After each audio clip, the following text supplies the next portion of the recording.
Okay, hi everyone. I'm Sam from Group 2. We basically were handed this packet. In this packet, there are a lot of things that are basically robot related. Okay, and so we chose robots as our theme.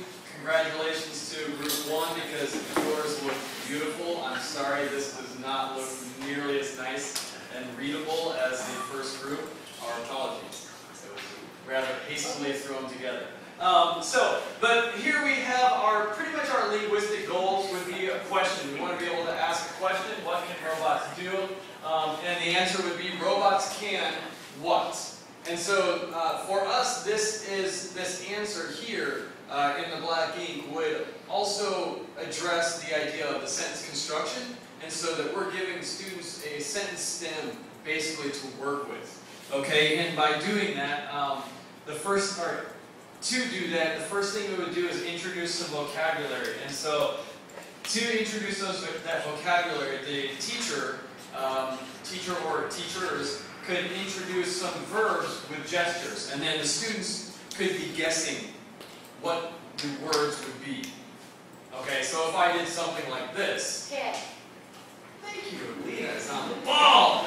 Alright? And so that's exactly what we would be doing, just getting them interested through that. And then the second thing we would do is, we talked about this perhaps a lot, which does come into play, but like the modality that we would use to introduce some vocabulary. But vocabulary pictures on the whiteboard, students would then get into if they weren't already in groups. Okay, and so we would put these vocabulary words on here. We've already elicited them at number 1. So now we're going to repeat them. Number 2, we've got these pictures. We can put them here. A, B, C, D, E, F, so on. Okay, and so then what we're going to be doing is, let's say, as Lena said, we have A, kid. Okay, good, everybody, kid. Kid what? Now we want to show you what can we do. We've got a verb, and we can draw a line here on the board and say, look, here's something we can do. We've got kick. We can put another word behind this. And so we want to explain to the students, like, okay, you can put either a noun here, or you could even put an adjective, or let's try not to get into adverbs, but if you wanted to, adverbs as well. Let students kind of go from the known to the unknown. I mean, at that point, every student gets to explore and use English to their ability. So that's not such a bad thing, that you're giving them such a wide opening. But you're still containing what they're doing by having this sentence construction, verb to a noun or verb to adjective, whatever. Okay, so then students are going to be in groups, as we said. So we would model a couple of these together. A and B would be modeled together. We would just elicit some reactions from students. So we've got C, D, E, F, G, H. Students are going to get whiteboards and markers. And in groups, we're going to ask them, okay, C, D, E, F, G, H, go ahead and you have 2 minutes, 3 minutes, write at least one answer for each verb, but give us as many things that you can write after each verb. Okay? So they can go to town. And then again, in groups, they're going to be using their language, all that. Okay, so after that, we're going to elicit.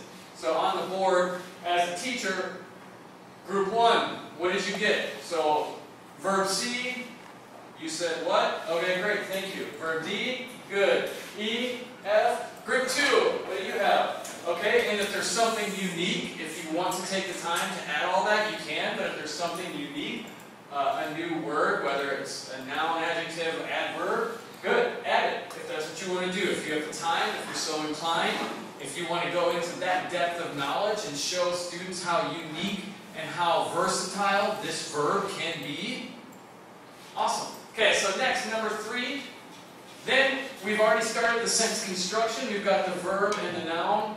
Okay, now we're going to throw, okay, a robot, what? Okay, so all we would have to do is a robot, your verb, and your noun. And so now we've shown them, this is it. So now we're talking about robots. Okay, and at this point we would ask our students to, in their groups, play charades. Okay, so one student's going to be using, ideally they're going to be using the verbs that we've given them, and perhaps we would limit that so that they can't just go crazy and everyone has a fair chance at the game. But then one student who's doing the acting out is going to think of that sentence, and then the other students within that group, the 3 or 4 other students, they're going to be guessing and trying to use their oral language skills. Okay, and then all the students are going to trade off. And then you can also tally points within the groups as well. Probably set that to a time limit.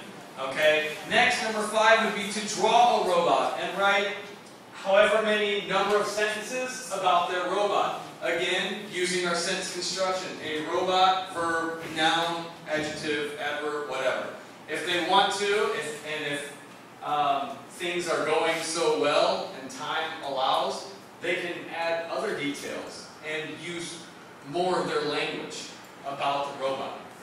So if they want to say, oh, the head is large and circular, made of metal, made of, red painted metal, awesome. That's great. The more detail, the more language, the better. And then number 6 would just finally be a presentation. The students would come up here and do exactly what I'm doing now. I'm talking to you. Okay, and that would be it.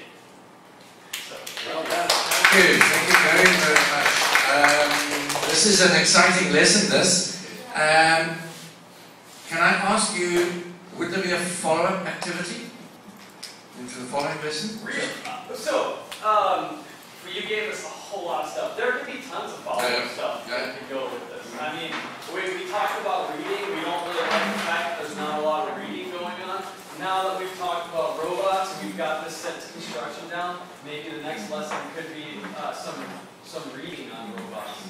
Good. Possibly real-life robots as well. Something like that. I'm going to talk about it on Thursday quite a bit, the use of videos, YouTube. Okay, that could be an extension from this lesson. Yeah, absolutely. Just also, personally for me, I like to challenge the students. So you put up the questions to students, what can robots do? And what can't they do? So then you get them to correlate the cans and the can'ts. Okay, so that's also a consideration for a follow-up as well. But I think, well done. Nice. Good job. Thank you. Okay, thank you, Sam.